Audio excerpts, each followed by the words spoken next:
ನಮಸ್ಕಾರ, ನೀವು ನೋಡ್ತಾ ಇದ್ದೀರಾ ನ್ಯೂಸ್ ಫಸ್ಟ್ ಲೈವ್. ನಾನ್ ಸಬಾ ಹಕೀಂ. ಪ್ರಮುಖ ಸುದ್ದಿಗಳನ್ನ ನೋಡೋಣ. ಮೊದಲಿಗೆ ಹೆಡ್ಲೈನ್ಸ್. JN.1 ದೃಢಪಟ್ಟಿರೋದ್ರಿಂದ ಆತಂಕ ಪಡಬೇಕಿಲ್ಲ.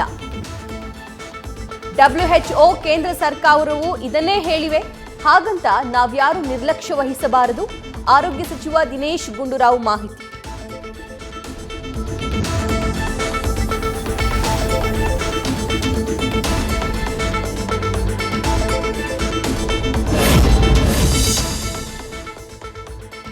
ಸೋಂಕಿತರ ಮನೆಗಳಿಗೆ ಆರೋಗ್ಯ ಅಧಿಕಾರಿಗಳ ಭೇಟಿ.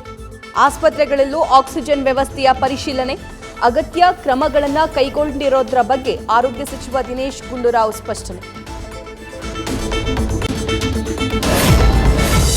ರಾಜ್ಯದಲ್ಲಿ ದಿನೇ ದಿನೇ ಹೆಚ್ಚುತ್ತಾ ಇರುವ ಕೋವಿಡ್ ಸಂಖ್ಯೆ 500ರ ಗಡಿಯತ್ತ ಆಕ್ಟಿವ್ ಕೇಸ್ಗಳು. ಅಗತ್ಯ ಮುಂಜಾಗ್ರತಾ ಕ್ರಮಗಳನ್ನು ಕೈಗೊಳ್ಳದಿದ್ರೆ ಅಪಾಯ ಎದುರಿಸಬೇಕು ಎಂದು ಎಚ್ಚರ.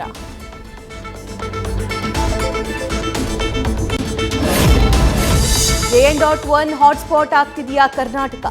ದೇಶದಲ್ಲಿ ಅತಿ ಹೆಚ್ಚು ತಲಾ 34 ಕೇಸ್ಗಳು ಕರ್ನಾಟಕ, ಗೋವಾದಲ್ಲಿ ಪತ್ತೆ. ನೆರೆ ರಾಜ್ಯಗಳ ಭೀತಿಯಲ್ಲಿದ್ದ ಕರುನಾಡೆ ಈಗ ಡೇಂಜರ್ ಅಲರ್ಟ್ನಲ್ಲಿ.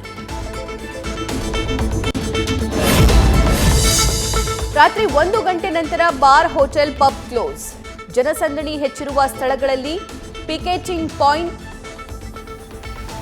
ಹೊಸ ವರ್ಷಾಚರಣೆಗೆ ಪೊಲೀಸ್ ಇಲಾಖೆ ಅಲರ್ಟ್. ಬೆಂಗಳೂರು ಕಮಿಷನರ್ ದಯಾನಂದ್ ಮಾಹಿತಿ. ನ್ಯೂಸ್ ಫಸ್ಟ್, ನಿರ್ಭೀತಿಯಿಂದ ನಿಮ್ಮ ಪರವಾಗಿ.